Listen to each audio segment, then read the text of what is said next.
পশ্চিমবঙ্গে ভারী থেকে অতি ভারী বৃষ্টি হবে বলে জানা যাচ্ছে। ভারী বৃষ্টি হবে কলকাতা, উত্তর 24 পরগনা, হাওড়ায়। ভারী বৃষ্টি হবে হুগলি, 2 বর্ধমান, বাঁকুড়া, বীরভূম, পুরুলিয়ায়। আগামী 24 ঘন্টায় দক্ষিণ 24 পরগনায় অতি ভারী বৃষ্টি হবে। বিস্তারিত জানাবে আমার সহকর্মী বিশ্বজিৎ সাহা। বিশ্বজিৎ, দেখো, আগামী 24 ঘন্টায় অতি ভারী বৃষ্টির কমলা সতর্কতা জারি করেছে আলিপুর আবহাওয়া দপ্তর এবং এই কমলা সতর্কতা জারি করা হয়েছে দক্ষিণ 24 পরগনা, পূর্ব ও পশ্চিম মেদিনীপুর এবং ঝাড়গ্রাম, এই 4 জেলার জন্য।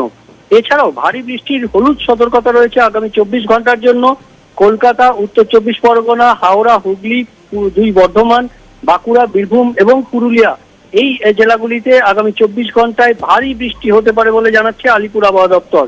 একদিকে যেমন নিম্নচাপ রয়েছে, সেই নিম্নচাপটি দক্ষিণবঙ্গের দক্ষিণ অংশ এবং ওড়িশা সংলগ্ন এলাকা অবস্থান করছে এবং অন্যদিকে মৌসুমী অক্ষরেখার সেটিও